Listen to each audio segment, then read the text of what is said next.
Guys, एक और नई ऑसम मैनवा लेकर आ गया हूँ। इस मानवा को पढ़कर आपको मजा ही आ जाएगा। और हाँ गाइस, वीडियो को लाइक जरूर कर देना, क्योंकि जब मैं आपके लाइक्स और कमेंट्स देखता हूँ ना, तो सच में जल्दी से नए वीडियो बनाने की मोटिवेशन मिलती है। तो लाइक, सब्सक्राइब और कमेंट करना बिल्कुल मत भूलना। चलिए बिना किसी देरी के वीडियो शुरू करते हैं। किम ह्यून वू ट्यूटोरियल टावर में फंसा हुआ है। बाकी सारे नए खिलाड़ी जहाँ फाइनल बॉस को देखकर डर के मारे भाग रहे हैं, वहीं वो पूरा बोर हो चुका है। इस ब्रॉग नाम के बॉस को वो सैकड़ों बार हरा चुका है। अब तो वो खेल खेल में उसको जमीन पर गिरा देता है और सिर्फ एक पैर से मारकर खत्म कर देता है। मजाक उड़ाते हुए पूछता, बता यहाँ सबसे मर्द बॉस कौन है?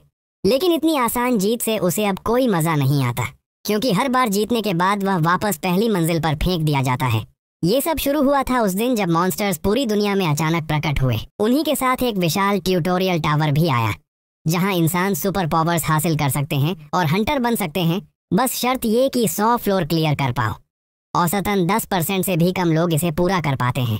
ह्यून वो उन पहले खिलाड़ियों में था जो टावर के अंदर गए थे। अपनी टीम के साथ मिलकर उसने जमकर लड़ाई की और आखिरकार फाइनल बैटल जीतने के बाद उन्हें नोटिफिकेशन मिला, ट्यूटोरियल टावर क्लियर हो गया। सब खुश थे। आखिरकार घर लौटने का समय जो आ गया था। इतने टाइम बाद ह्यून वो तो सिर्फ खुला आसमान देखना चाहता था, लेकिन उसकी किस्मत अलग ही थी। निकलने की जगह वो वापस पहले फ्लोर पर टेलीपोर्ट कर दिया गया। वो हैरान रह गया, ये क्या हो रहा है? सब तो बाहर चले गए, मैं क्यों फंस गया? तभी उसे सिस्टम नोटिफिकेशन मिलता है कि उसे टावर ने शाप दिया है और वो इसे कभी छोड़ नहीं सकता। कुछ समय तक वो मानने से इनकार करता है, गुस्सा आता है, फिर दोबारा टावर क्लियर करने लगता है। एक बार नहीं, बार बार वो पूरी टावर को सोलो क्लियर करता है, फिर 10 बार लगातार क्लियर करता है। अपना शरीर हद से ज्यादा मजबूत बना लेता है, लेकिन फिर भी कुछ नहीं बदलता। वो अभी भी टावर में फंसा हुआ है। साल बीतते जाते हैं। ह्यून वू अकेले ही हजारों बार टावर क्लियर कर देता है। जहां नए खिलाड़ी को टावर खत्म करने में महीनों लग जाते हैं, वहीं ये लड़का सिर्फ कुछ घंटों में पूरा कर देता है। बोर होकर वो कभी एनपीसी बनकर नए खिलाड़ियों को गाइड करने लगता है, कभी कोच बन जाता है, कभी फाइनल बॉस के साथ शरारतें करता है। लेकिन वो भी कुछ दिनों में उबाऊ लगने लगता है। अब तो हाल ये है कि पहली मंजिल पर एक किक मारते ही 10-10 फ्लोर उड़ जाते हैं। उसने अपनी हर स्किल को चरम सीमा तक महारत हासिल कर ली है। फिर एक दिन 12 साल बाद आखिरकार सिस्टम नोटिफिकेशन आता है, तुमने लूप तोड़ दिया है, अब तुम टावर से बाहर जा सकते हो। ह्यून वो पागलों की तरह हंसता है और आखिरी बार टावर क्लियर करने के लिए ऊपर की ओर दनादन दौड़ता है। एक मिसाइल की तरह ऊपर उड़ता है, रास्ते में फ्लोर तोड़ता हुआ। अब असली बॉस कोई मॉन्स्टर नहीं, खुद ह्यून वो है, और अब तो मॉन्स्टर्स भी उससे डरते हैं। आखिरी फ्लोर पर ह्यून वो बॉस को चकनाचूर कर देता है और टावर की पूरी छत उड़ा देता है। फिर वो उस पोर्टल में कदम रखता है जो आखिरकार उसे बाहर की दुनिया में भेज देता है। बाहर आते ही वो खुशी से पागलों की तरह चिल्लाने लगता है। आखिरकार वो आजाद हो गया। उधर टावर पर नजर रख रही अथॉरिटीज दंग रह जाती हैं, जब पता चलता है कि 2006 में बुलाए गए पहले बैच का एक खिलाड़ी पूरे 12 साल बाद टावर से निकलने में कामयाब हुआ है। कुछ हफ्तों बाद ह्यून वू को नए हंटर्स की ग्रेड इवैल्यूएशन टेस्ट में बुलाया जाता है, जहां वो लोग आते हैं जिन्होंने टावर अभी अभी क्लियर किया है। इस टेस्ट को स्पॉन्सर करने आए गिल्ड लीडर्स में उसके पुराने साथी भी शामिल होते हैं, वही लोग जिनके साथ उसने पहली बार टावर क्लियर किया था। सब यह देखने को उतावले हैं कि 12 साल टावर में रहने के बाद ह्यून वू किस लेवल का दाना बन गया है। टेस्ट टेकर वेटिंग रूम में सभी लोग अपनी अपनी बेसिक इक्विपमेंट के साथ खड़े हैं, और दूसरी तरफ ह्यून वू आराम से स्नैक्स खा रहा है। पेट भरने के बाद वह पूछता है, ये इक्विपमेंट किस लिए है? तभी उसे याद आता है कि सुबह जब ये सब बांटा जा रहा था, वो तो सो रहा था, इसीलिए उसकी बारी ही छूट गई। तभी अनाउंसमेंट होता है कि सभी को वेटिंग रूम छोड़कर टेस्ट लोकेशन पर पहुंचना है। अब soul tutorial centre grade evaluation मेज में डेविड, एक ए ग्रेड हंटर, सभी जूनियर हंटर्स का स्वागत करता है। वो बताता है कि इवैल्यूएशन टेस्ट शुरू हो चुका है और वो इनका सुपरवाइजर रहेगा। डेविड सबको याद दिलाता है, दुनिया अभी आपको लाइव देख रही है, और मुस्कुराते हुए कहता है कि टावर की तुलना में यह टेस्ट बहुत आसान है, इसलिए टेंशन मत लो। जब वो सभी की पोटेंशियल देखने की बात कर रहा होता है, ह्यून वो पीछे खड़ा जोर का जम्हाई ले रहा है, किसी बात पर ध्यान ही नहीं। तभी सुपरवाइजर अनाउंस करता है, पहला एग्जाम शुरू हो रहा है, और अपने फोन पर कुछ दबाता है। अचानक जमीन जोर जोर से हिलने लगती है। डेविड बताता है कि हंटर बनने के सफर में कई खतरनाक हालात आते हैं, और उनमें से एक है मेज। उसके बोलते ही ऊपर से विशाल मेटल रॉड्स गिरना शुरू हो जाती हैं। वे जमीन में धंसकर एक असली मेज का आकार ले लेती हैं। डेविड सभी से कहता है कि इस मेज में ढेरों ट्रैप्स हैं। हालांकि ये सिर्फ एक मूव इन नोटिफिकेशन टेस्ट है, लेकिन उन्हें अपनी एबिलिटीज का पूरा इस्तेमाल करना चाहिए। तभी 30 सेकंड की काउंटडाउन शुरू होती है। टेस्ट टाइमर जैसे ही 0 होगा, सबको मेज में घुसकर बाहर निकलने का रास्ता ढूंढना होगा। काउंटडाउन खत्म होते ही सारे हंटर्स तेजी से मेज के एंट्रेंस की तरफ दौड़ पड़ते हैं। सुपरवाइजर मुस्कुराता है। इस बार हंटर्स काफी डिसिप्लिन लग रहे हैं। उनके चेहरे देखकर उसे अपने पहले ग्रेड एग्जाम की याद आ जाती है। उसके मन में एक बात बार बार आती है, एक हंटर के लिए सबसे जरूरी है अपनी असली नीयत और जज्बा बनाए रखना। और दूसरी तरफ जब सब अंदर की ओर भाग रहे हैं, तब हमारा हीरो ह्यून वू अब भी सबसे पीछे स्टार्टिंग पॉइंट पर खड़ा है। ह्यून वू सुपरवाइजर को आवाज लगाता है और उसे बड़े आराम से अंकल कहकर पूछता है, सच में एग्जिट तक पहुंचना ही है क्या? डेविड उसका सवाल सुनकर भौंचक्का रह जाता है। वो ह्यून वू को ऊपर से नीचे तक देखता है और सोचता है, इसकी हालत तो किसी भिखारी जैसी है, इसका इक्विपमेंट कहाँ गया? और तभी ह्यून वू फिर से जम्हाई लेता है। डेविड हैरान, नए लोग ऐसे बिहेव करते हैं? अब तो उसे शक होने लगता है कि ये लड़का क्या सच में एग्जाम को सीरियस ले भी रहा है या नहीं। जिज्ञासा में वो पूछ बैठता है, तुम्हें ये हंटर एग्जाम मजाक लग रहा है क्या? ह्यून वू हल्की मुस्कान देता है और फिर से अंकल पर जोर देकर बोलता है, आप ये एटीट्यूड उन बेचारे लोगों के सामने दिखाइए जो हाफ हाफ कर भाग रहे हैं। ये सुनकर डेविड का गुस्सा 7वें आसमान पर पहुंच जाता है, लेकिन हमारा हीरो शरारती मुस्कान के साथ शर्त लगा देता है, मैं पूरा मेज 20 सेकंड में क्लियर कर दूंगा। अगर कर दिया तो आप मुझे 10 लाख वॉन देंगे। डेविड चौंक जाता है, लेकिन अहंकार बड़ा चीज है, वो मान जाता है। वो बताता भी है कि एक दिन की सैलरी प्लस ओवर टाइम मिलाकर उसे सच में 10 लाख वॉन मिलते हैं। ह्यून वू दौड़ते हुए एंट्रेंस की तरफ जाता है और कहता है, अंकल पीछे मुकर मत जाना। एंट्रेंस वॉल के सामने ह्यून वू अपना हाथ रखता है और चकित हो जाता है, अरे अंकल इतनी मोटी सैलरी पाते हैं? इसी सोच के साथ वो अपना सारा पावर हाथ में इकट्ठा करता है। इधर डेविड और दक्षिण कोरिया के top guild leaders observation screen पर देखते रह जाते हैं, ये लड़का दीवार के पास क्या कर रहा है? और फिर ह्यून वू एक जोरदार पंच मारता है, एक ऐसा पंच कि पूरा मेज चरमराकर टूट जाता है। धुआं चारों तरफ फैल जाता है। कुछ ही सेकंड बाद धुआं साफ होता है और ह्यून वू सीधे मेज के दूसरे छोर पर एग्जिट पर खड़ा है। हाँ, रास्ता उसने खुद बना दिया था, लेकिन उसने पहले कंफर्म भी तो किया था कि किसी भी तरह एग्जिट तक पहुंचना है। सब लोग दिमाग खो बैठते हैं। कोरिया के बड़े बड़े गिल्ड लीडर्स दंग रह जाते हैं और थोड़ा चिढ़ भी जाते हैं। ये लड़का अपनी मनमानी बहुत करता है। इधर ह्यून वू तो खुशी से पागल 10 लाख वॉन जीत लिए, पर उसकी मुस्कान गायब हो जाती है जब वो पीछे देखता है।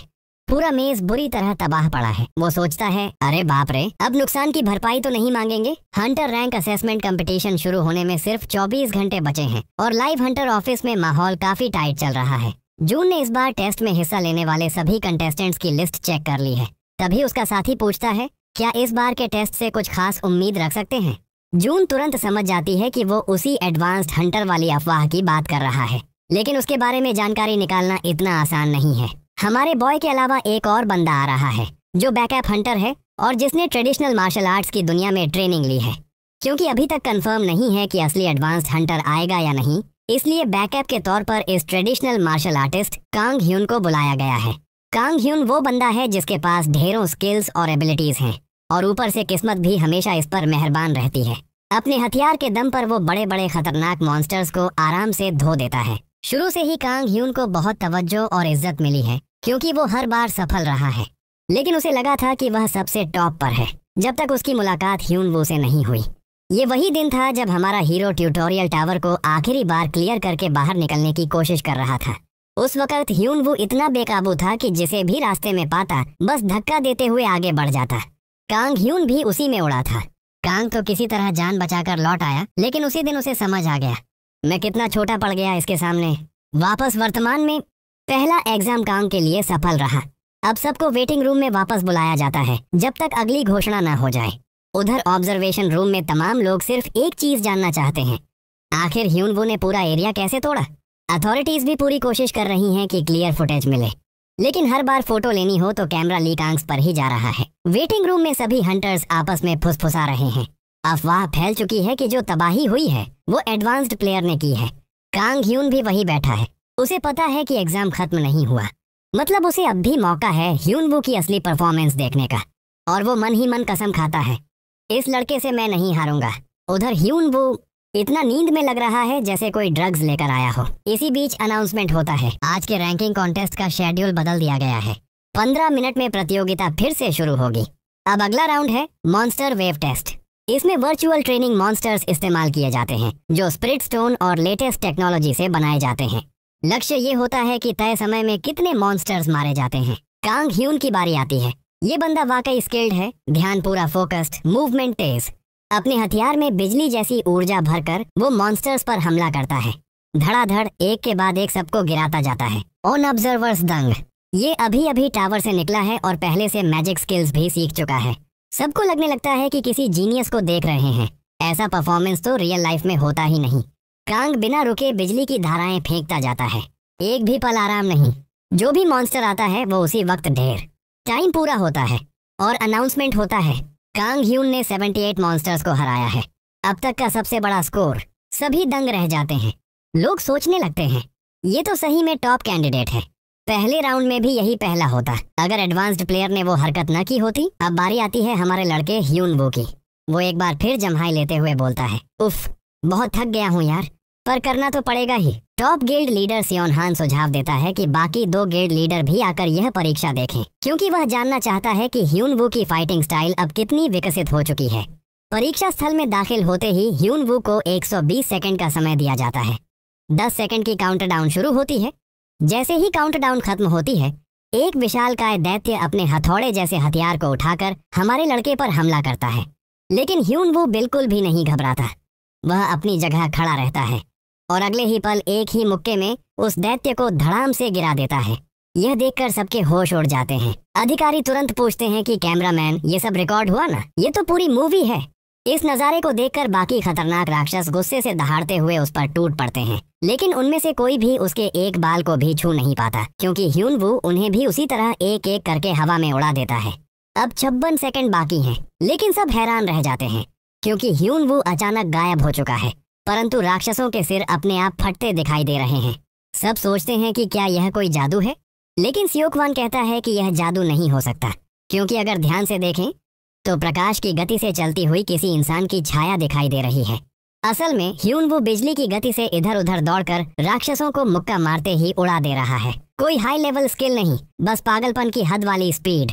सीओ यान ली हैरान रह जाती है कि बिना किसी एनहांसमेंट के ऐसा कैसे संभव है। शू ह्यून किम भी समझ नहीं पा रहा कि टावर में इतने सालों तक ह्यून वू ने आखिर किया क्या था। सभी एक ही बात समझ जाते हैं, ह्यून वू अब सच में एक दैत्य बन चुका है। 120 सेकंड पूरे होते ही उद्घोषक हकलाते हुए घोषणा करता है कि ह्यून वू ने 248 मॉन्स्टर्स को मार गिराया। ये खबर देखते ही इंटरनेट फट पड़ता है। हर जगह यही वीडियो वायरल है। कुछ लोग इसे नकली बता रहे हैं, कुछ दंग हैं और कुछ जल भुन रहे हैं। सोशल मीडिया में हाहाकार मच जाता है। यह देखकर कांग गुस्से में अपना फोन तोड़ देता है। वह दीवार पर मुक्का मारता है और दीवार फट जाती है। वह चिल्लाकर कहता है कि उसने कितना संघर्ष किया, दूसरों की किल चुराई, नफरत झेली, हर गलत रास्ता अपनाया, लेकिन फिर भी ह्यून वू ही वायरल हो गया। यह बात वह पचा नहीं पा रहा। इसी बीच कोरियन हंटर एसोसिएशन की सूचना विभाग प्रमुख एलिस ह्यून वू से मिलने आती है। वह उसे उन गिल्ड्स की लिस्ट देती है जो उससे मिलना चाहती हैं। फिर वह उसे टावर से 12 साल बाद बाहर आने पर बधाई देती है और बताती है कि जब से टावर आया था दुनिया बहुत बदल चुकी है। आगे समझाते हुए एलिस बताती है कि लैबिरिंथ और डंजन से निकलने वाले मॉन्स्टर बेहद खतरनाक होते हैं, लेकिन जितना बड़ा खतरा उतना बड़ा इनाम भी मिलता है। इसी वजह से हंटर गिल्ड हमेशा टैलेंटेड हंटर्स को खोज रहा होता है और उन्हें भारी भरकम रिवॉर्ड भी दिए जाते हैं। लेकिन ह्यून वू तो उसकी एक भी बात नहीं सुन रहा। उसके दिमाग में तो बस यही चल रहा है कि अगला खाना क्या खाया जाए। एलिस को यह बिल्कुल पता नहीं होता और वह सोचती है कि शायद हमारा लड़का किसी कंफ्यूजन में है। तभी ह्यून वू उससे पूछता है, ये सब बताना क्या आपके काम का हिस्सा है? मुस्कुराकर एलिस स्वीकार करती है कि वह यहाँ निजी कारणों से आई है। वह उस एडवांस्ड प्लेयर से मिलना चाहती थी जिसके बारे में पूरा देश बात कर रहा है। साथ ही वह उसे एरीज गिल्ड का नया कॉन्ट्रैक्ट दिखाती है, जिसमें एक सदस्य के अधिकार और जिम्मेदारियों की अपडेटेड जानकारी है। वह सुझाव देती है कि ह्यून वू पहले साइनिंग बोनस वाली क्लॉज पढ़ ले। हैरान होकर ह्यून वू पहला क्लॉज पढ़ता है। साइन करते ही मेंबर को एक भारी भरकम रकम मिलेगी। ह्यून वू की बगल में पसीना बहने लगता है। एलिस मुस्कुराकर पूछती है, बताइए 10 बिलियन वॉन का कॉन्ट्रैक्ट हाथ में कैसा लगेगा? ह्यून वू घूर कर सोचता है कि आखिर इस देश की मुद्रा इतनी गिर कब गई? कहीं कोरिया भी जिम्बाब्वे जैसी हाइपर इन्फ्लेशन में तो नहीं चला गया? एलिस तुरंत समझाती है कि मॉन्स्टर्स की वजह से हालात जरूर खराब हुए, लेकिन अर्थव्यवस्था गिरा नहीं। हाँ, जमीन जायदाद के दाम जरूर आसमान छू गए। वह बताती है कि जिस घर में ह्यून वू पहले रहता था उसकी कीमत भी बदल चुकी है, और फिर वह दस्तावेज उसके हाथ में थमा देती है। कागज देखते ही ह्यून वू की आंखें फटी रह जाती हैं। उसके घर की कीमत 3 मिलियन से बढ़कर 1.3 बिलियन वॉन हो चुकी थी। उसके चेहरे पर घबराहट साफ दिखती है, तो एलिस समझ जाती है कि यह लड़का पैसों को लेकर परेशान है।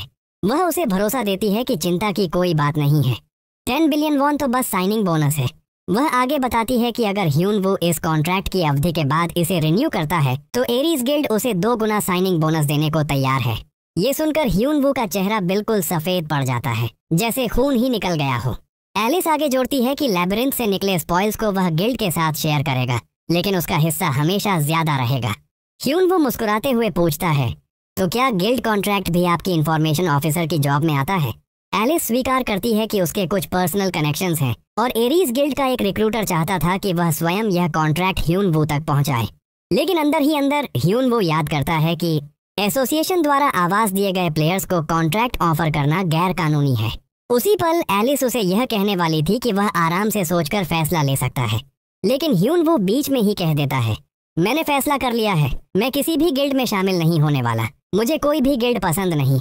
पहले तो एलिस को लगता है कि ह्यून वू मजाक कर रहा है, लेकिन ह्यून वू बहुत साफ है। वह किसी भी गिल्ड या उनकी एक्टिविटीज में बंधना नहीं चाहता। उसे अच्छी तरह पता है कि 10 बिलियन वॉन मजे के लिए नहीं दिए जा रहे। इस दुनिया का एक ही नियम है, देना और लेना। और अगर वह इतना बड़ा साइनिंग बोनस ले लेता है तो बदले में उसे भी ढेरों चीजें करनी पड़ेंगी। अपने बिस्तर पर लेटे हुए सारे स्नैक्स खत्म करने के बाद ह्यून वू हंस पड़ता है। उसे यही जिंदगी पसंद है, आराम से जीना, अपनी मर्जी का करना, किसी के नियम कायदों से दूर। चिल करते हुए उसे एलिस की बात याद आती है, क्या तुम्हें हंटर बनने में कोई दिलचस्पी नहीं? ह्यून वू बताता है कि उसने सुना है कुछ हंटर अकेले भी काम करते हैं। यह सुनकर एलिस समझ जाती है कि वह मर्सनरी हंटर्स की बात कर रहा है, लेकिन वह साफ बता देती है कि वे लोग पहले गिल्ड्स में काम कर चुके होते हैं। एक अननुभवी हंटर का अकेले लैबिरिंथ में उतरना लगभग असंभव है। लेकिन ह्यून वू पूरे गर्व से जाता जाता कहता है, मैं कर लूंगा। एलिस उसे घमंडी कहकर याद दिलाती है कि जब वह अपना फैसला बदल ले तो उसे बताएं। हकीकत में वापस ह्यून वू सोचता है कि एलिस से मिलना पूरा समय की बर्बादी थी। वह समय वह आराम से सोने में लगा सकता था। सोचते सोचते वह इतना चिढ़ जाता है कि अब नींद भी नहीं आ रही। इसलिए वह उन गिल्ड्स की लिस्ट देखता है जो उससे मिलना चाहती हैं। उसे लगता है यह भी समय की बर्बादी है, लेकिन तभी उसकी आंखें फटी रह जाती हैं। साउथ कोरिया के टॉप 3 गिल्ड लीडर्स भी उस लिस्ट में मौजूद थे। 5 दिन बाद नए हंटर्स की प्रोटेक्शन पीरियड के आखिरी दिन ह्यून वू एक जापानी रेस्टोरेंट में सियोन, सियो यान और शू ह्यून से मिलता है। इतने सालों बाद उन्हें देखकर वह दंग रह जाता है। सियो क्वान अब एक परिपक्व आदमी जैसा लग रहा था। हाई स्कूल का डरपोक शू ह्यून अब एक स्मार्ट बंदा बन चुका था, और सियो यान वो तो पूरी तरह बदल चुकी थी। शू ह्यून को देखते ही ह्यून वू को याद आता है, यही वो लड़का था जो 50वीं मंजिल तक उसके पीछे दुबक कर चलता था। और सियो यान वो वही लड़की थी जिसने एक बार बंशी को देखकर डर के मारे पैंट में, इससे पहले कि वह वाक्य पूरा करे, सियो यान बीस्ट मोड ऑन करते हुए उसे घूरकर चेतावनी देती है कि ज्यादा जुबान न चलाए। सुशी खाते हुए ह्यून वू मानता है कि उनसे मिलकर अच्छा लग रहा है, और यह सुशी, वाह, इसका स्वाद तो कमाल है। तभी शू ह्यून उसे याद दिलाता है, 17वीं मंजिल पर मरमैन को हराने के बाद ह्यून वू कितनी देर तक सुशी मिस करने की बात करता रहा था। अब सब कुछ याद आते ही ह्यून वू हंस देता है। वह सच में उस समय पूरी तरह बावला हो गया था। तीनों बताते हैं कि जब जब उसके बारे में अर्बन लीजेंड बाहर लीक होते थे, वे चुपचाप खुश होते थे कि वह अभी भी जिंदा है। सब कुछ सुनकर ह्यून वू हैरान होता है और पूछता है कि आखिर बाहर क्या क्या कहा गया। तब वे बताते हैं कि वह एक सेलिब्रिटी बन चुका है और टावर में उसने जो कुछ भी किया वह सब टीवी पर दिखाया गया। ये सुनते ही ह्यून वू के चेहरे पर शर्म से पसीना बहने लगता है। उसे याद आता है कि वह कितनी बार टावर में भूमिका निभा रहा था, और अब उसे डर लगने लगता है। आखिर टीवी पर कौन सी हरकत दिखाई गई होगी? ह्यून वू बस यही उम्मीद करता है कि टीवी पर वह वाली घटना न दिखाई गई हो जहां उसने नग्न होकर डंजन क्लियर किया था, या फिर वह पल जब वह गोलम बनकर रेंगते हुए बॉस को हराता था। लेकिन गिल्ड लीडर्स बताते हैं कि सबसे मशहूर क्लिप्स तो कुछ और ही हैं। वह वीडियो जिसमें वह किसी अजीबोगरीब डांस के साथ बॉसों को कूट रहा था, और वह मशहूर सीन जहां उसने एक ही किक में 10 फ्लोर तोड़ डाले थे। यह सुनकर ह्यून वू को थोड़ी राहत मिलती है, लेकिन शू ह्यून तो सच में जानना चाहता है कि उसके दोस्त ने टावर में आखिर किया क्या था। ह्यून वू याद करता है, वह बॉस मॉन्स्टर के सामने नाच रहा था। मॉन्स्टर भी वहीं खड़ा उसे देखकर हैरान था। लेकिन हमारे लड़के को किसी भी तरह वहां से निकलना था, तो उसने सब आजमाया, डांस भी। 10 फ्लोर तोड़ने का मामला, वह तो तब हुआ जब वह इतना फ्रस्ट्रेट हो गया कि पूरी ताकत से ऊपर कूद गया और सीधा 10 मंजिल ऊपर जाकर टकराया। सियो यान मानती है कि मूल्यांकन के दौरान उसे देखकर ही पता चल गया था कि वह कितना ताकतवर हो चुका है। अब जब उसने खुद उससे ये किस्से सुने तो कोई शक ही नहीं बचता। लेकिन ह्यूनवू को लगता है कि कोई भी इंसान ऐसा कर लेता। जब किसी को कहीं फंसा दिया जाए तो वे निकलने के लिए कुछ भी कर जाते हैं। फिर उसे अचानक याद आता है उसके स्टूडेंट्स भी शायद बाहर निकल आए होंगे। वह याद करता है 50वीं से 60वीं मंजिल के बीच की बात है। उसे टावर में किसी की मौजूदगी का एहसास हुआ। ढूंढने पर एक बच्चा मिला, पूरी तरह खोया हुआ। उस समय ह्यूनवू मार्शल आर्ट्स प्रैक्टिस में मग्न था, तो उसने उस बच्चे को अपना शिष्य बना लिया। उसे गाइड किया, उसे ट्रेन किया, बिल्कुल एक सेंसेई की तरह। सियोकुआन को कुछ समझ नहीं आता तो ह्यूनवू समझाता है। जैसे कॉमिक्स में होता है ना, किसी को कहीं कैद कर दो, फिर वो ट्रेनिंग करके ज्ञान प्राप्त कर लेता है और वहां से निकल जाता है। मैंने सोचा था मैं भी ऐसा करके निकल जाऊंगा, इसलिए उसने उस बच्चे को पागलों की तरह प्रशिक्षण कराया। डांटा, ताना मारा, रोका नहीं रुकने पर, और उसे आदेश देता कि पेट के निचले हिस्से पर ध्यान लगाओ, अपनी ऊर्जा जागृत करो। लेकिन ह्यूनवू अब मानता है कि उसे सिर्फ ताकत आती थी, असली प्रशिक्षण नहीं। आज सोचकर उसे उस बच्चे के लिए बुरा लगता है।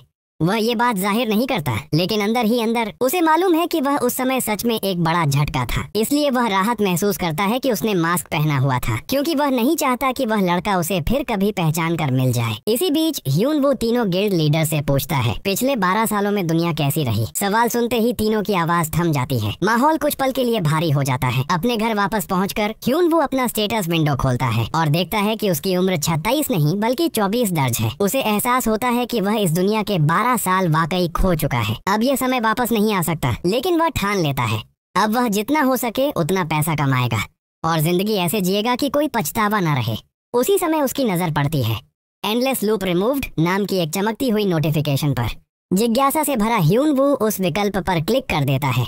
तभी उसे एक नोटिफिकेशन मिलता है, अगले लेवल पर जाने के लिए कम से कम 3 डंजन बॉस को हराना पड़ेगा। डंजन कॉन्क्वेस्ट के ऑब्जेक्टिव में शामिल हैं एडोराप की लेबोरेटरी, वुडलैंड विलेज और स्वैम्प व्यू। ह्यूनवू समझ पाता उससे पहले ही उसके दरवाजे पर किसी ने दस्तक दी। दरवाजा खोलते ही सिक्योरिटी गार्ड उसे सलाम करता है और बताता है कि एरीज गिल्ड के कुछ रिक्रूटर्स उससे मिलने आए हैं। हीरो का मूड तो था ही नहीं मिलने का, वो वहीं मना कर देता है। लेकिन गार्ड घबराया हुआ उसे रिक्वेस्ट करता है कि चलिए सर, वरना मुश्किल हो जाएगी। रिक्रूटर ने साफ कहा था कि ह्यूनवू को लेकर ही आओ। यानी साफ है ये लोग पीछे हटने वाले नहीं हैं। तो हमारा लड़का अनमने मन से नीचे फर्स्ट फ्लोर के लाउंज में पहुंचता है, जहां वो लोग इंतजार कर रहे थे। उधर ब्यो हो कांग, एरीज गिल्ड का ह्यूमन रिसोर्स मैनेजर, बड़े स्टाइल से उसे ग्रीट करता है। लेकिन ह्यूनवू भी कौन सा घुमा फिरा कर बात करने वाला था, सीधे बोल देता है कि उसे किसी भी गिल्ड में शामिल होने का कोई इरादा नहीं है। इस पर एरीज का HR मैनेजर उसे चैलेंज करने लगता है, क्या सच में तुम बिना किसी गिल्ड के सफल हंटर बन सकते हो? फिर शुरू होता है उसका लंबे चौड़े फायदे गिनाने वाला ड्रामा कि गिल्ड ज्वाइन कर लो, ये मिलेगा वो मिलेगा, तुम्हारी लाइफ सेट हो जाएगी। लेकिन हमारा हीरो डरा नहीं, उल्टा बोल देता है, सुनो मुझे धमकाने की कोशिश मत करो। पीछे खड़ा बॉडीगार्ड ये सुनकर भड़क जाता है। उसका मूड होता है कि अभी कुछ कर दे, पर ब्यो हो उसे रोक लेता है और ह्यूनवू को चेतावनी देता है। एरीज गिल्ड कौन है तुम अंदाजा भी नहीं लगा सकते। हीरो मुंह पर हल्की सी स्माइल लेकर बोलता है, अच्छे से जानता हूँ, आधा कोरिया तो तुम लोगों ने निगल ही लिया है। तभी उसे फ्लैशबैक आता है। टॉप 3 गिल्ड लीडर्स ने पहले ही बताया था कि एरीज गिल्ड पूरे देश के 86% डंजन पर कब्जा जमाए बैठा है। A रैंक वाले खेती जैसे डंजन हो या नए लोगों के लिए D रैंक वाले, सब इनके नियंत्रण में हैं। ऊपर से विदेशी पैसा भी लगा है, यानी पैसा पावर दोनों की कमी नहीं। और जो भी हंटर XP लेना चाहता है या कमाई करना चाहता है, उसे 2 ऑप्शन है, या तो महंगा टिकट खरीदो या एरीज गिल्ड के मेंबर बन जाओ। सीधे शब्दों में ये लोग मजबूरी का फायदा उठाकर सबको अपने नीचे दबा रहे हैं। ह्यूनवू इन बातों में सोच रहा था कि धड़ाक बॉडीगार्ड टेबल पर हाथ पटक देता है। इतनी जोर की ताकत कि पूरा कमरा चमकती ऊर्जा से भर जाता है। ब्यो हो तब कड़क आवाज में कहता है, यहाँ एसोसिएशन की बिल्डिंग में हो, इसलिए ज्यादा बहादुर मत बनो, सोच समझकर जवाब देना। वो गंजा बॉडीगार्ड फिर टेबल नहीं, सीधा दीवार पर हाथ मारता है और ब्यो हो बताता है, इस आदमी के ओवरऑल स्टैट्स अकेले ही उसे A ग्रेड हंटर बनाते हैं। अगर तुमने कोई गलती की तो यहीं खत्म हो जाओगे। ह्यूनवू हल्की सी सांस लेता है, मुस्कुराता है और धीरे धीरे खड़ा हो जाता है। हमारा लड़का अपनी चप्पल उठा के उस गंजे बल्डी को बुलाता है, आजा भाई, तेरे गंजे सिर में आज थोड़ी अक्ल ठोक दूं। ये सुनते ही हल्क टाइप का वो बंदा आग बबूला हो जाता है और गुस्से में चार्ज मारता है। लेकिन सेकंडों में हमारा हीरो उसे उठाकर दीवार में चिपका देता है और बेचारा हिल भी नहीं पाता। ये देखकर बैंगो के होश उड़ जाते हैं, क्योंकि इन सब ने पहले से प्लान बनाया था कि ह्युनवू को डराकर इतना डिमोटिवेट कर देंगे कि वो मजबूरी में कॉन्ट्रैक्ट साइन कर ले। पर यहाँ तो पूरा प्लान वॉट लग गया। उधर रिसोर्स मैनेजर भी चौंक गया। ये बंदा तो मैजिक भी यूज नहीं करता, फिर भी ताकत देखो क्या लेवल की है। ह्युनवू चालाक मुस्कान के साथ बोंगो के पास जाता है, उसे कोने में दबाता है और अपनी फटी चप्पल से धड़ाधड़ लगा देता है। मुझे धमकी देने वाले लोग बिल्कुल पसंद नहीं। रात को शूह्युन के घर हमारा लड़का पूरी कहानी सुना देता है। शूह्युन एक तरफ इम्प्रेस है लेकिन थोड़ा शॉक्ड भी, क्योंकि एरीज वाले लड़के बहुत ही खतरनाक और जिद्दी हैं। कोई उनसे पंगा नहीं लेता। वो बताते हैं कि ये लोग बाकी गिल्ड्स में तुम्हें जाने से रोकने के लिए धमकियां देते हैं और अगर तुम मना करो तो लैबिरिंथ के अंदर ही गायब कर देंगे। स्ट्रॉबेरी खाते खाते ह्युनवू पूछता है, गायब मतलब? शूह्युन कहता है, मतलब सीधा सीधा मार डालेंगे। हीरो सुनकर दंग, इतना ब्रूटल? इसलिए शूह्युन सलाह देता है कि इतना सब होने के बाद उसके गिल्ड में जुड़ जाना चाहिए, लेकिन हमारा लड़का किसी गिल्ड में जाना ही नहीं चाहता। सही बात है, वो थोड़ा आराम चाहता है। फिलहाल उसकी पहली प्रायोरिटी कुछ और है। चेहरे पर हल्की मुस्कान लिए वो पूछता है, वैसे तुमने एड्रॉन्स लैबोरेटरी का नाम सुना है? पिछले 12 सालों से ह्युनवू खुद भी नहीं जानता कि उसे अकेले 12 साल उस टावर में क्यों फंसाया गया। उसके मन में अनगिनत सवाल हैं। किसने टावर बनाया? किसने उसे बंद किया? क्यों किया? अगर वो सच पता कर ले तो वो उन्हें नहीं छोड़ेगा।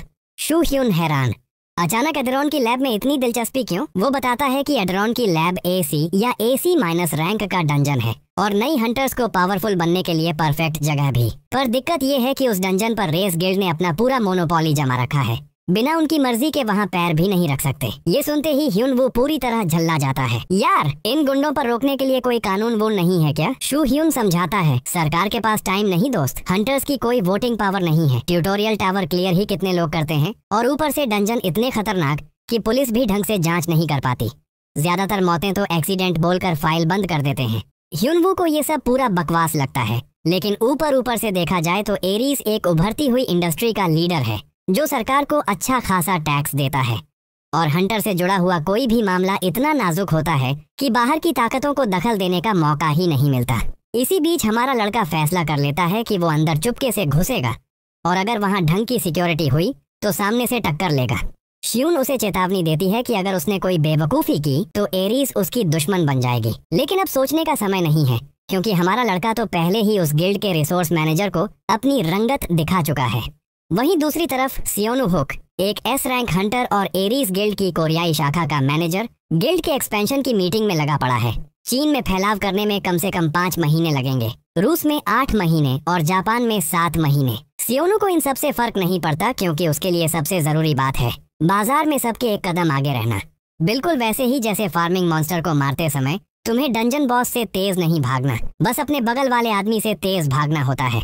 इसी बीच मैनेजर के बंदे उसे ह्युनवू की स्टैट रिपोर्ट देते हैं। उन्होंने ट्यूटोरियल जोन में हमारे लड़के की मूवमेंट फुटेज लेकर एक ट्रायल एनालिटिकल डिवाइस से लेवल का अनुमान लगाया है। बोंगुकू, जो एरीज गिल्ड में ह्यूमन रिसोर्सेज का हेड है, बताता है कि उसे शुरू में शक था, लेकिन एनालिसिस डिपार्टमेंट के हिसाब से मार्जिन ऑफ एरर 1 ग्रेड से ज्यादा नहीं होना चाहिए। ये सुनकर सियोनु पूछता है, तो क्या तुम लोगों ने इस बंदे को रिक्रूट कर लिया? लेकिन अपने स्टाफ के चेहरे देखकर उसे समझ आ जाता है कि ये लोग फेल हो गए। तुरंत ही वो बोलता है कि ठीक है, रहने दो, ऐसे बंदे से दूर ही रहना बेहतर है। वो मानता है कि लड़का बेहद काबिल है और उसके आने से गिल्ड को बहुत फायदा होगा, पर सच ये है कि ऐसा आदमी उनकी कुर्सियों के लिए खतरा बन सकता है। इसलिए सियोनु आदेश देता है, इसे रिक्रूट करने का सोचो भी मत, पहले इसे थोड़ी तमीज सिखाओ। तभी एक आदमी भागता हुआ बोंगुकू के पास आता है, हाँफते हुए बताता है कि एड्रॉन लैबोरेटरी में इमरजेंसी हो गई है। वी जुंगू, चियोम्बो माउंटेन, C रैंक डंजन एड्रॉन लैबोरेटरी के एंट्रेंस पर एक लड़की गार्ड से जोर देकर पूरे लुभावने अंदाज में कह रही है कि उसे अंदर जाने दें, लेकिन वो गंवार टाइप ठग उसे लैबिरिंथ में जाने को बोलते हैं, क्योंकि वहाँ लो लेवल मॉन्स्टर्स होते हैं। पहले तो वे खुद को रूल्स वाले लोग दिखाते हैं, फिर धीरे धीरे उस पर गंदी नजर डालना शुरू कर देते हैं। इसी बिल्कुल सही टाइम पर हमारा बंदा वहाँ पहुँच जाता है। ठग उसे चेतावनी देते हैं, ये टाइम पास की जगह नहीं है, यहाँ असली और डरावने मॉन्स्टर्स होते हैं, निकल यहाँ से। लेकिन हमारा लड़का आगे बढ़कर कहता है, अरे इसी वजह से तो आया हूँ, अंदर मेरा कुछ काम है। एरीज गिल्ड के एक ठग को गुस्सा आ जाता है और वो हमारे हीरो को पागल बोलते हुए चिल्लाता है कि साले, मुझे इडियट बोला। वो चुपचाप अपने चप्पल उठा लेता है ताकि इन खिलाड़ियों को बदतमीजी का सही जवाब दे सके। मुस्कुराते हुए वो उनके और करीब आता है। ठग गुस्से में फट पड़ता है और बोलता है, अरे सुन, मैं एरीज गिल्ड का आदमी हूँ। लेकिन हमारे हीरो को किसी भी गिल्ड की परवाह ही नहीं है। वो अपनी चप्पल उठाता है और बस एक हल्के से थपेड़े में आदमी को सीधा दीवार से चिपका देता है। अपने साथी को बेसुध देखकर दूसरा लड़ाका डर के मारे कांपने लगता है। हमारा प्रोटैगोनिस्ट उसे कहता है कि अपने जूते दे दो।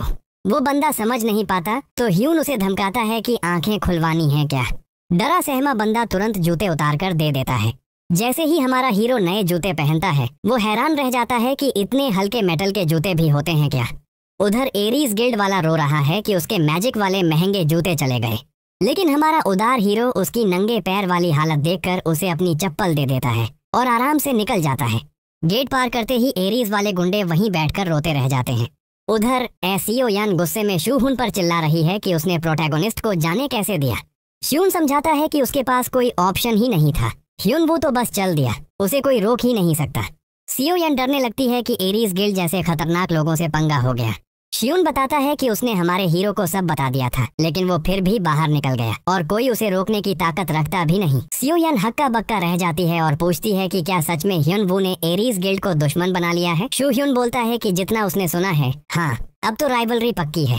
शी ह्यून कहती है कि हुन वू वो इंसान नहीं है जो चुपचाप बैठे बैठे मुसीबत में फंस जाए, लेकिन अगर वो किसी का दुश्मन बन जाए तो उसकी टेढ़ी साइड बाहर आ ही जाती है। शुन समझ नहीं पा रहा कि मामला इतना बड़ा कैसे बन गया, पर वो एसियो यान को शांत करता है और कहता है कि टेंशन मत ले, क्योंकि एरीज गिल्ड की बात के दौरान ह्यून वू की रैंकिंग भी सामने आई थी। लेकिन जब शाहुन उसे हमारे हीरो की रैंकिंग बताता है तो सियो यान एकदम सन्न रह जाती है। उधर हमारा हीरो बिना रुके डंजन में आगे बढ़ रहा है और तभी अचानक एक अजीब सा मॉन्स्टर रिसर्च मटेरियल ढूंढता हुआ दिखाई देता है। ये वही सी रैंक का डंजन बॉस एडेरॉन है जो लगातार नए शोध नमूनों की तलाश में रहता है। दूर खड़े कुछ फाइटर उसे देखते हुए आपस में बातें करते हैं। कहा जाता है कि एडेरॉन को हराकर कोई खास कमाई नहीं होती, इसलिए एरीज गिल्ड ने भी इसे नजरअंदाज कर दिया। अब भीतर प्रवेश पाने के लिए रिश्वत देने वाले ये फाइटर सोच में पड़ जाते हैं, क्या हमें सच में इस बॉस से लड़ना चाहिए। किसी ने हिम्मत दिखाते हुए कहा, चलो कोशिश करते हैं, पर लड़की शक में है, क्या हमारी क्षमताएं लैब बॉस के सामने टिक भी पाएंगी। आमतौर पर तो उससे पूरी गिल्ड जाकर लड़ती है। दूसरा लड़का जोड़ता है, मैंने गौर किया था एडेरॉन की डिफेंस बहुत हाई है, अटैक बहुत लो, यानी लड़ाई लंबी चलेगी, लेकिन नामुमकिन नहीं।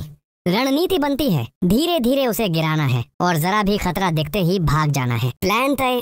तभी वे देखते हैं कि हमारा हीरो अकेला ही एडेरॉन की ओर बढ़ रहा है।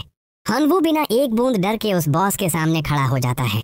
एडेरॉन खिलखिलाकर हंसता है, चलो नए रिसर्च सब्जेक्ट से कहाँ से शुरू करूं। वह हमारे हीरो से ही पूछने का फैसला करता है और तभी कहानी एक फ्लैशबैक में डूब जाती है। 12 साल पहले जब हमारा हीरो छोटा था, उसके कजिन ने उसे डांट कर कहा था कि कोई मुसीबत मत करना, टीचर की बात मानना। फिर उसने छोटे ह्यून वू को अनाथालय में छोड़ दिया, उसके माता पिता की दुर्घटना में मौत के बाद। और सबसे घटिया बात, उसने ह्यून वू की सारी विरासत भी हड़प ली थी। शायद लोगों से मिली धोखाधड़ी ही वजह है कि ह्यून वू तब तक शांत रहता है जब तक कोई उसे कंट्रोल करने की कोशिश न करे।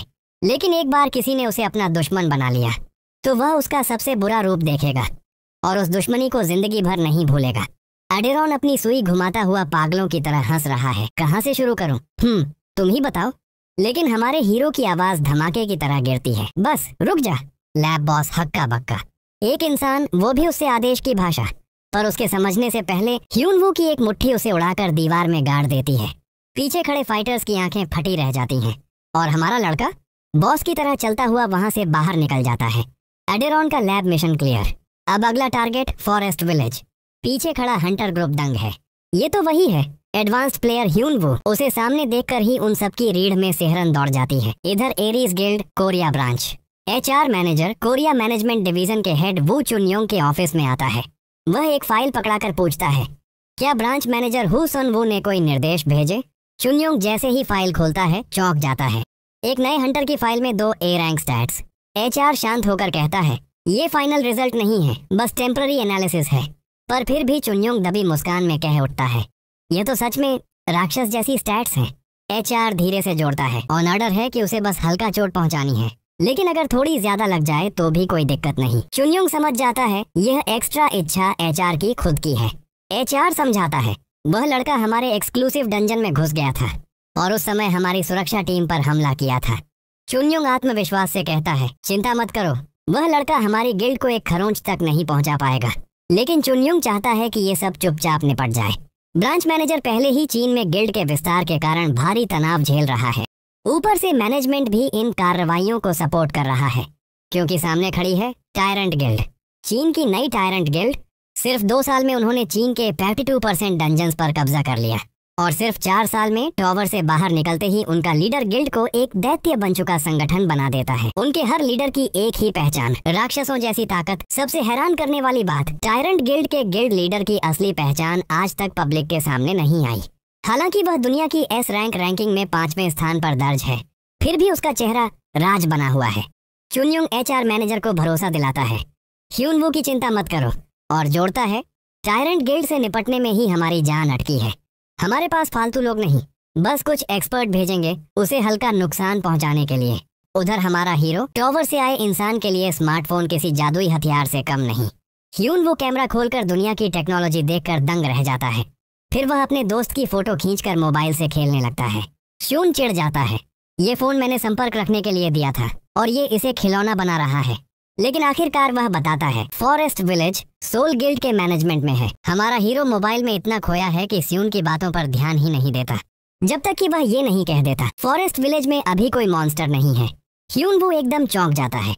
स्यून समझाता है, हमने वहाँ का बॉस काफी पहले ही खत्म कर दिया था।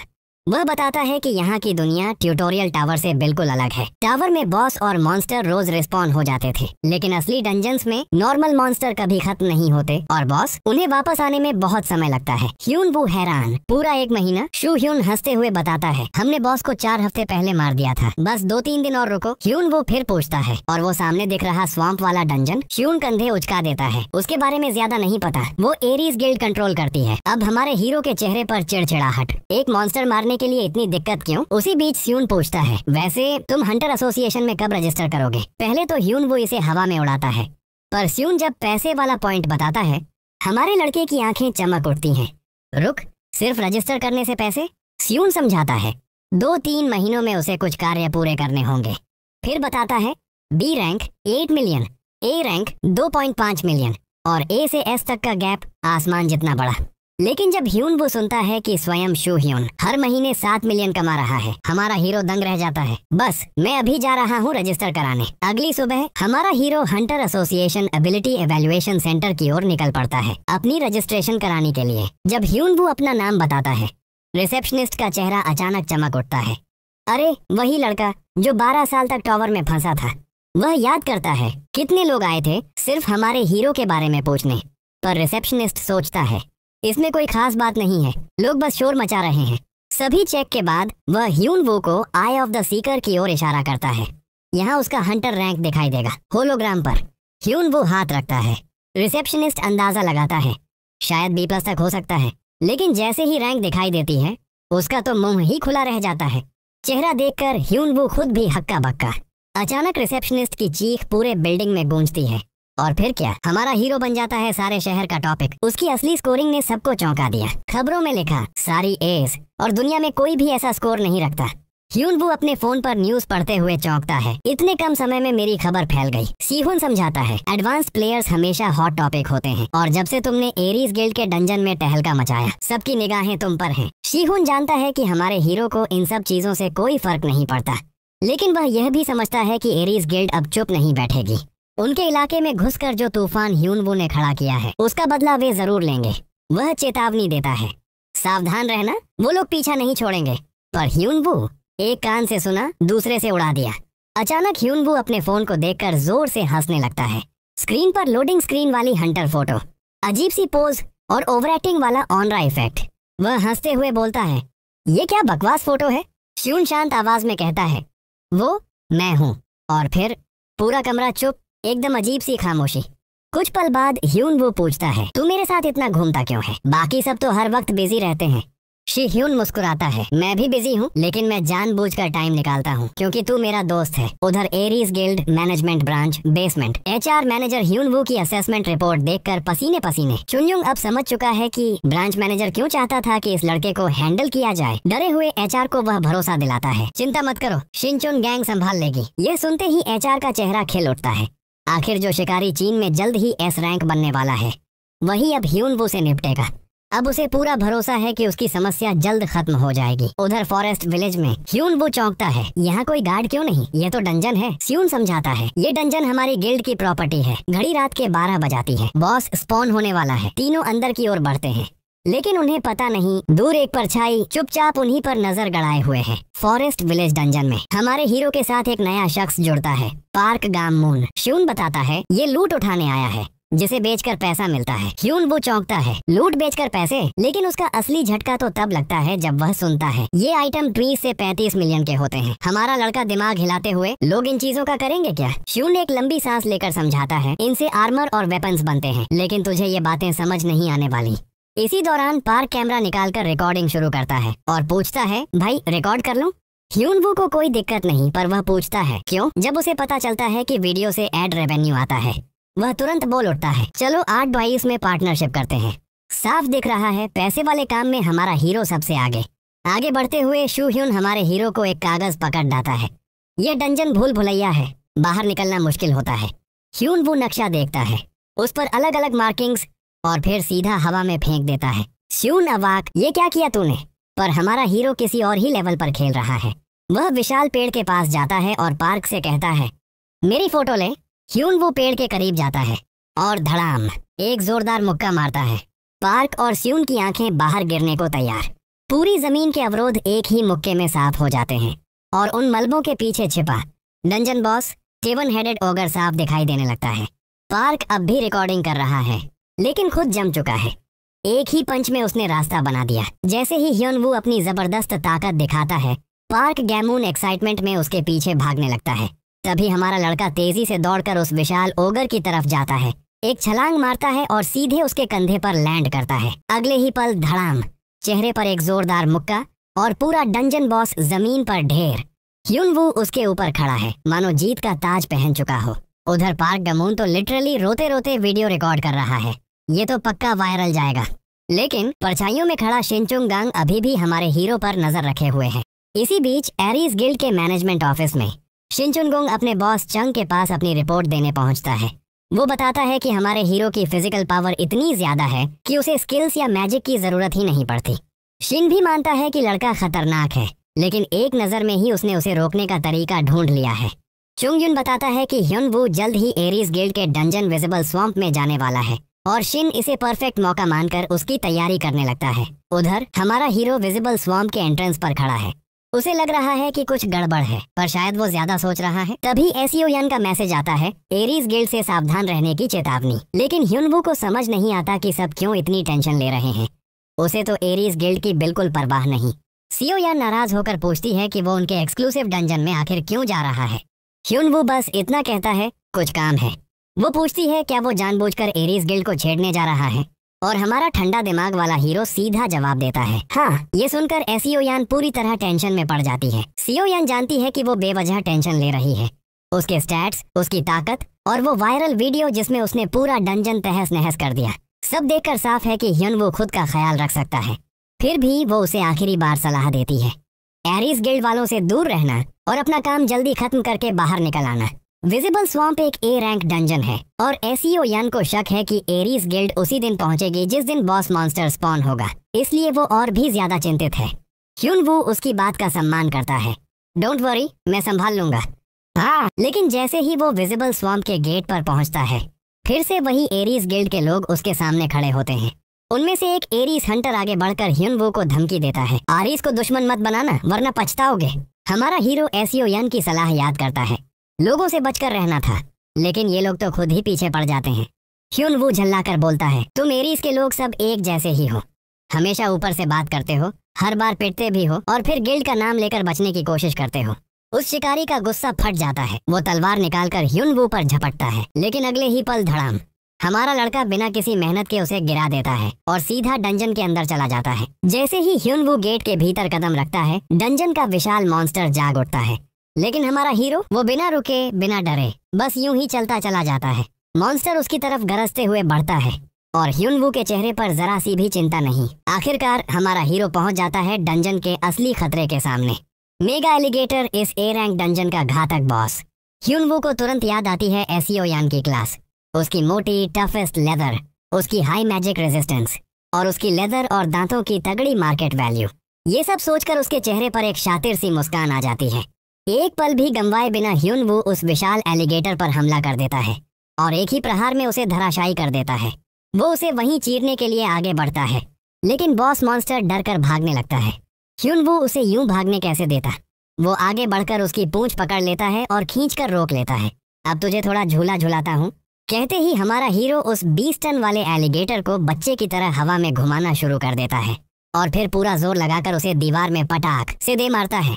मेगा एलिगेटर गुस्से से दहाड़ता है और फिर से उसका सामना करता है। दूर से शिनचुनगांग ये लड़ाई बड़े ध्यान से देख रहा है। अचानक एलिगेटर छलांग लगाता है और जैसे ही ह्युन-वू अंतिम वार के लिए तैयार होता है, चेनें उसके पैरों में लिपट जाती हैं। उसे पता भी नहीं चलता और वो जादुई बेड़ियों में बंध चुका होता है। उधर मेगा एलिगेटर अपना बड़ा सा जबड़ा खोलकर उसकी तरफ बढ़ता है और शिनचुनगांग को यकीन है कि अब यही ह्युन-वू की मौत का पल है। लेकिन जैसे ही एलिगेटर उस पर झपटता है, हमारा हीरो झटके से नीचे झुक जाता है और मॉन्स्ट्रस एलिगेटर सीधे स्वैम्प में कूद जाता है। ह्युन-वू नीचे बंधी चेनें देखकर उलझन में पड़ जाता है। तभी एक आवाज सुनाई देती है, मैजिक चेन है ये, तुम्हारे जैसे राक्षसों को रोकने का परफेक्ट तरीका। ह्युन-वू ऊपर देखता है, एक अजीब सा आदमी खड़ा है। वो नीचे कूदकर अपना परिचय देता है, और इस गिल्ड ने मुझे भेजा है तुम्हें खत्म करने। अब हमारे हीरो को समझ आता है ये कोई साधारण शिकारी नहीं बल्कि एक असैसिन है। शिनचुनगांग उसकी ताकत की तारीफ करता है, चाहे एलिगेटर को हवा में घुमाना हो या उस औजार को एक ही पंच में गिरा देना।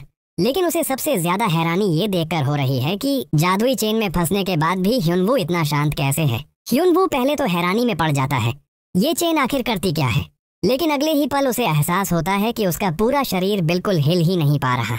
शिनचुनगांग हंसते हुए समझाता है, ये मैजिक चेन है, इससे निकलने के लिए तुझे हाई रैंक मैजिक पावर चाहिए, लेकिन तू तो टावर से अभी अभी निकला है, तेरे पास कोई मैजिक नहीं, इसलिए तू इससे निकल ही नहीं सकता।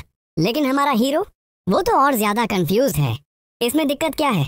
शिनचुनगांग फ्रस्ट्रेशन में फटने वाला होता है। उसे लगता है ह्युन-वू बस नाटक कर रहा है, जैसे बाकी सब करते हैं, काल्म रहकर अगला मूव प्लान करना। पर ह्युन-वू सच में कुछ भी नहीं सोच रहा, वो लिटरली बस कंफ्यूज है। हताश होकर असैसिन अपनी तलवार निकालता है, अब ये खेल खत्म। वो पूरी ताकत से हमला करता है, लेकिन हमारा हीरो सरलता से अपना हाथ उठाकर वार को रोक लेता है। अगले ही पल शिनचुनगांग वेनम एक्सप्लोजन छोड़ता है, एक जोरदार धमाका, गाढ़ा धुआं पूरे इलाके में फैल जाता है। शिन को लगता है कि उसने काम पूरा कर दिया, लेकिन जैसे ही धुआं हटता है, ह्युन-वू बिल्कुल बिना खरोंच के बैठा है। वो चौंक कर पूछता है, ये उसने किया क्या। शिनचुनगांग पूरी तरह सन्न, उसे समझ नहीं आता कि उसका मारक जादू बेअसर कैसे हो गया। उसी पल ह्युन-वू आराम से खड़ा होता है और अगली ही सांस में शिन के चेहरे पर एक इतनी जबरदस्त मुक्का पड़ता है कि वो उड़ता हुआ सीधा पेड़ से जा टकराता है। ह्युन-वू आराम से उसकी तरफ चलता हुआ कहता है, अगली बार पूरा शरीर चेन से बांधना, तब शायद मैं सच में हिल नहीं पाता।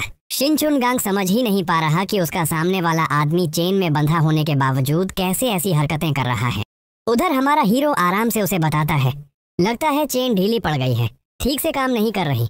शिन की हालत देखने लायक थी और ह्युन-वू बिना समय गंवाए उस पेड़ को ठुड मारकर लात से उखाड़ देता है और पूरे पेड़ को ऊपर उठा लेता है, जबकि असैसिन अभी भी उसी से चिपका हुआ है। हमारा हीरो शांत सी आवाज में कहता है, मारने आए हो तो खुद मरने की तैयारी भी रखनी चाहिए। उधर मेगा एलिगेटर स्वैम्प में धीरे धीरे तैर रहा था और अगले ही पल शिनचुनगांग उसकी पीठ पर गिर जाता है।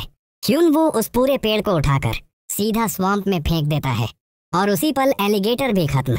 शांत खड़े हमारे हीरो के सामने अचानक सिस्टम स्क्रीन पॉपअप होती है, तुमने खुद को साबित किया है, अब तुम्हें लोवेस्ट टियर इंफॉर्मेशन उपलब्ध कराई जाएगी। इसी दौरान एरीज गिल्ड के मैनेजमेंट ऑफिस में हड़कंप मच चुका है। चोंगयोंग को बताया जाता है कि उनका असैसिन शिनचुनगांग संभवतः मर चुका है। वो पेड़ जिसमें वह फंसा हुआ था सीधा स्वैम्प में धंस गया। कन्फर्मेशन नहीं है, लेकिन बचने की कोई संभावना नहीं लगती। चोंगयोंग गुस्से से भड़क उठता है। वो 2 S रैंक स्टैट्स और 7 स्किल्स वाला एलीट असैसिन था और वो इतनी आसानी से मार दिया गया, उसे यह बात बिल्कुल बर्दाश्त नहीं होती। उधर ह्युन-वू अपने अपार्टमेंट में थक कर लेटा है और सोने ही वाला होता है कि अचानक उसकी आंख खुल जाती है। सिस्टम विंडो, स्क्रीन पर नया संदेश चमक रहा है, you are invited to become a temporary guardian. Hyunwoo पूरी तरह कंफ्यूज्ड, उसे लगता है कुछ तो बदल गया है, लेकिन स्क्रीन पर जो कुछ लिखा है उसमें से आधा भी उसे समझ नहीं आता। वो सोचता था कि उसे टावर से जुड़ी असली जानकारी मिलेगी, लेकिन ये टेम्पररी गार्डियन वाली बात आखिर मतलब क्या रखती है। ह्यून वो घड़ी देखता है, समय 9:30 हो रहा है और सिस्टम का इनवाइट आया था करीब 2 बजे। उसी समय शियोन अपार्टमेंट में घुसता है, लेकिन हमारा हीरो हाथ उठाकर बोलता है, वहीं रुक। वो अपनी नई स्किल टेस्ट करने के लिए इंफॉर्मेशन विंडो खोलता है, थोड़ा सा फोकस करता है, उसके सामने शिव ह्यून की इंफॉर्मेशन विंडो प्रकट हो जाती है। लेकिन समस्या, लोवेस्ट टियर अथॉरिटी होने के कारण उसे कोई स्टैट्स दिखते ही नहीं। वो चिढ़कर गालियां बकने लगता है, ये कैसा बेकार स्किल दिया है। शिव ह्यून उसकी तरफ घूरते हुए पूछता है, भाई क्या हुआ? ह्यून वो तुरंत संभल जाता है, कुछ नहीं, खुद से बात कर रहा था। हमारा हीरो घड़ी को घूरता रहता है। जैसे जैसे 12 AM नजदीक आता है, उसके मन में शक पक्का हो जाता है, ये बेकार सा स्किल किसी न किसी चीज का संकेत जरूर है। उसे लगता है कि सिस्टम इनविटेशन मिलने के बाद शायद उसे टावर से जुड़ी असली जानकारी मिल सके। फिर 12 बजते ही पूरा कमरा अंधेरे में डूब जाता है। ह्यून-वू की आंखें झपकती हैं और अगले ही पल वो खुद को एक बिल्कुल अलग जगह पर पाता है। उसके सामने एक डेस्क और उस पर बैठी एक लड़की उसे देखकर मुस्कुराती है। वेलकम गार्डियन, वो आगे कहती है, मैं तुम्हारी असिस्टेंट हूँ, मेरा नाम है ईव। जब तक तुम जिंदा हो मैं तुम्हारे साथ रहूंगी। ये सुनकर ह्यून-वू का मूड एकदम खिल उठता है। आखिर 12 साल तक टावर में अकेला घूमने के बाद उसे कोई मिला है जिससे वो बातें कर सकता है, और शायद वो ये भी बता सके कि वो टावर में इतने सालों से फंसा क्यों था। दोनों एक दूसरे को कुछ पल चुपचाप देखते हैं। फिर ह्यून-वू पूछता है, तो तुम सब समझाओगी ना? ईव उसे हैरानी से देखती है। समझाऊं? क्या? हमारा हीरो गुस्से से फट पड़ता है, तो तुमने मुझे यहाँ बुलाया ही क्यों? समझाने के लिए नहीं। लेकिन ईव पूरी शांति से जवाब देती है, मैं सिर्फ तुम्हारे सवालों का जवाब दे सकती हूँ। ये सुनकर ह्यून-वू कुछ पल के लिए जम जाता है। मतलब वो खुद कुछ नहीं बताएगी जब तक वो सवाल नहीं पूछेगा। शौक में पड़े हमारे हीरो ने सवाल पूछना शुरू किया। सबसे पहला सवाल, मुझे ट्यूटोरियल टावर में किसने बंद किया? ईव, मैं नहीं बता सकती। तुम्हारी इंफॉर्मेशन अथॉरिटी सबसे लोवेस्ट टियर है। ह्यून-वू के दिमाग में खून खौलने लगता है। उसे वही पुरानी सिस्टम वाली लाइनें याद आने लगती हैं। वो गुस्से में दांत पीसकर पूछता है, ठीक है, तो अगर मेरी अथॉरिटी बढ़ गई तो तुम बता दोगी कि मुझे टावर में किसने बंद किया? ईव, नहीं बता सकती, अथॉरिटी अभी भी लोवेस्ट टियर है। ह्यून-वू, ट्यूटोरियल टावर क्या है? ईव, नहीं बता सकती। ये बनाया क्यों गया? नहीं बता सकती। मॉन्स्टर्स क्यों आते हैं? नहीं बता सकती। हर बार वही जवाब, वही इरिटेशन, वही फ्रस्ट्रेशन। आखिरकार हमारा हीरो तंग आकर ईव के सिर में हल्का सा ठुक मार देता है। तुमने मुझे यहाँ बुलाया ही क्यों? मजाक करने के लिए? ईव शांत आवाज में बोलती है, मैं इसलिए नहीं बता रही क्योंकि तुम्हारी इंफॉर्मेशन अथॉरिटी लोवेस्ट टियर पर है। यह सुनकर ह्यून-वू का खून और खौलने लगता है। लेकिन तभी ईव आगे कहती है, लेकिन एक चीज मैं बता सकती हूँ। ह्यून-वू रुक जाता है। तुम गार्डियन हो। गार्डियन का मतलब होता है एक डिफेंडर। हमारे हीरो को अभी भी जवाबों की भूख लगी है। वह ईव से कहता है कि यह सब उसके लिए काफी नहीं है, उसे कुछ और जरूरी चाहिए। तभी ईव शांत चेहरा बनाए कहती है कि वह उसे आगे एक गार्जियन को क्या क्या करना पड़ता है वह सब बता सकती है। यह सुनकर ह्यून-वू चिढ़ जाता है कि वह वही बातें नहीं बता रही जिनके लिए वह पागल हो रहा है। लेकिन ईव अगले ही पल बम फोड़ देती है। वह बताती है कि अभी वह सिर्फ एक टेम्परेरी गार्जियन है, और जब वह असली औपचारिक गार्जियन बन जाएगा तब सारी जानकारी अपने आप उसके सामने खुल जाएगी, चाहे वह चाहे या ना चाहे। अब हमारे हीरो की जिज्ञासा 7वें आसमान पर पहुंच जाती है। उसे जानना ही है कि आखिर असली गार्जियन बनने के लिए करना क्या पड़ेगा। ईव जवाब देती है कि उसके एरिया में 5 दिनों बाद एक क्रिया से खुलेगी और उस जगह के सबसे गहरे हिस्से में एक की छिपी है, एक ऐसी चाबी जो उसकी इन्फो अथॉरिटी का टियर बढ़ा देगी। वही चाबी उसे असली गार्जियन बनाएगी। संदेश देने के बाद ईव उसके स्किल्स अपग्रेड करती है और उसे वापस उसकी दुनिया में भेज देती है। अपार्टमेंट में खड़ा ह्यून-वू सामने तैरती सिस्टम विंडो को घूरता रह जाता है, जिस पर साफ लिखा है, ऑब्टेन द की। अब हमारा लड़का सोच चुका है, उसे तो हर हाल में यह की लानी है और असली गार्जियन बनना ही है, चाहे रास्ता कितना भी खतरनाक क्यों न हो।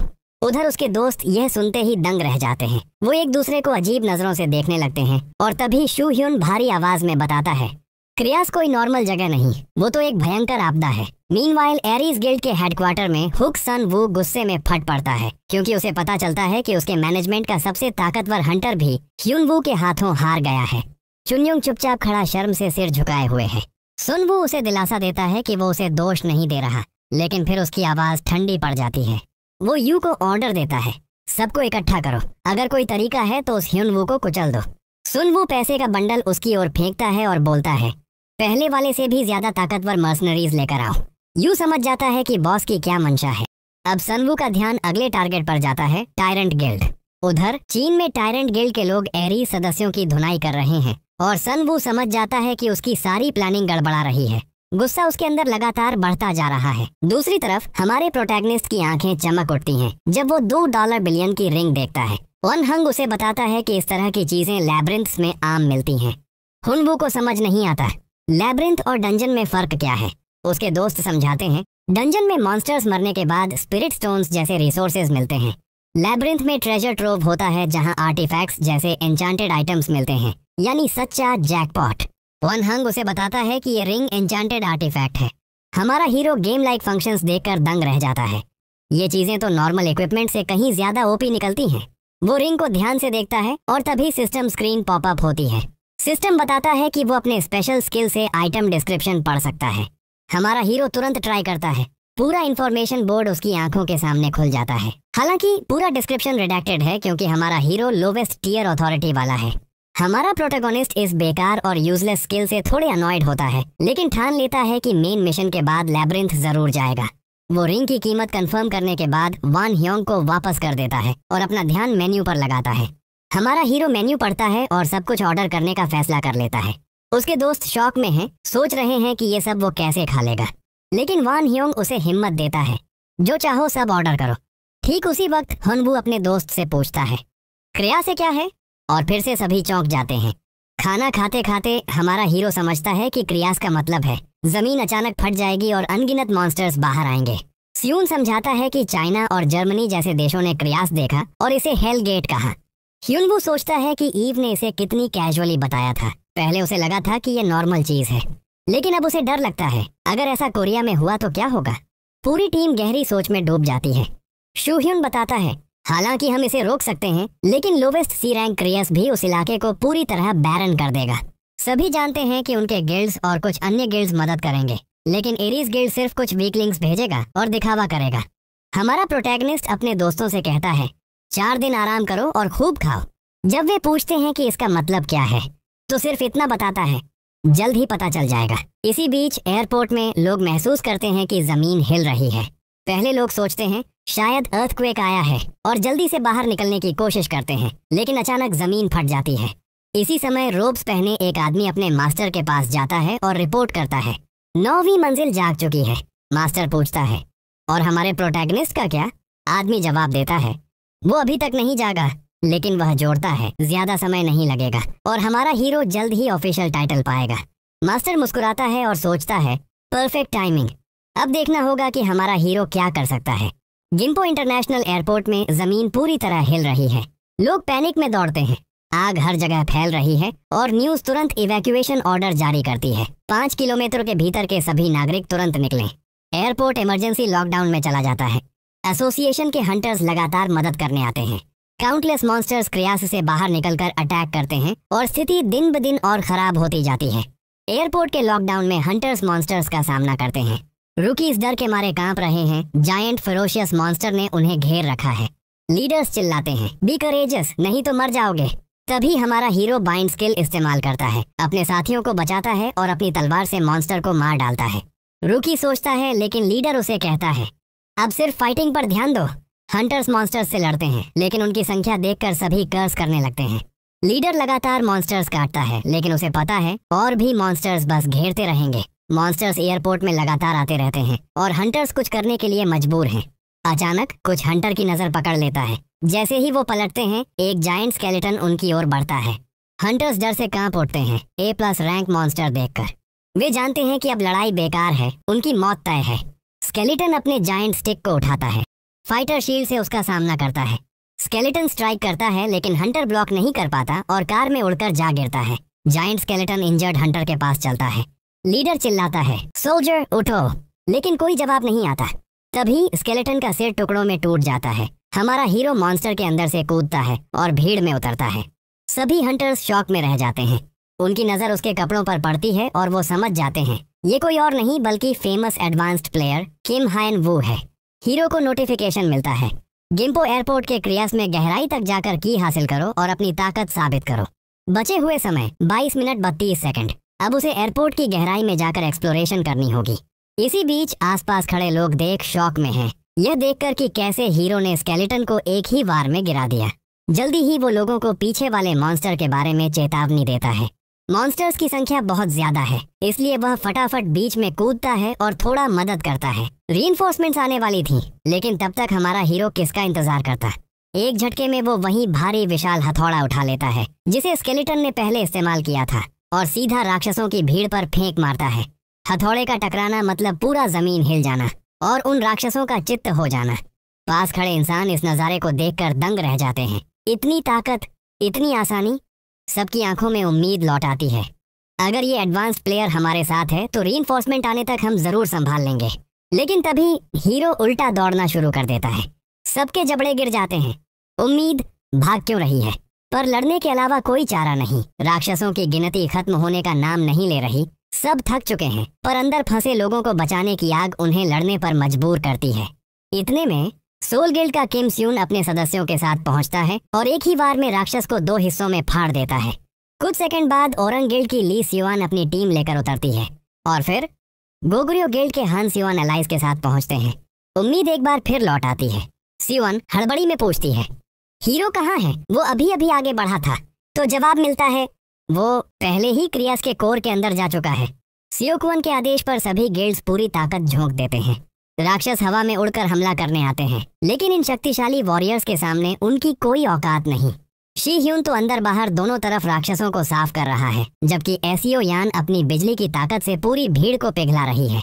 हर कोई अपनी हद से ज्यादा लड़ रहा है, बस इस युद्ध को खत्म करने के लिए। उधर हमारा हीरो रास्ते में आने वाले हर राक्षस को मिटाते हुए कैरावास कोर की गहराइयों तक पहुंच जाता है। सामने एक गहरी केव दिखती है जिसमें से राक्षस सतह तक आते हैं। वो नीचे कैसे उतरे? तभी उसे पास में फंसी एक कार दिखती है और वो उसका दरवाजा ही शील्ड और वेपन बना लेता है। दरवाजा हाथ में दबाए वो केव में कूद पड़ता है। उड़ते हुए राक्षसों को ऐसे काटता है जैसे वो कागज हों। आखिरकार वो कैरावास के नीचे पहुंच जाता है, एक पहाड़ सी लाशों की ढेर पर उतरते हुए।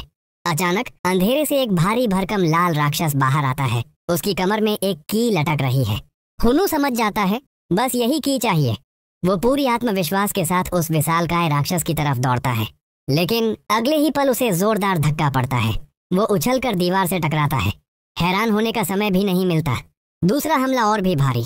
हीरो किसी तरह बचता है और पलटकर राक्षस को नीचे पटक देता है, पर लाल दानव गुर्राता हुआ फिर उठता है। अपनी भाषा में ह्युनवू को कोसता है और इस बार 2 मुक्के रोककर हीरो को उल्टा फेंक देता है। अब साफ है ये राक्षस बाकी सभी से अलग है और उससे कहीं ज्यादा खतरनाक जितना हीरो ने सोचा था।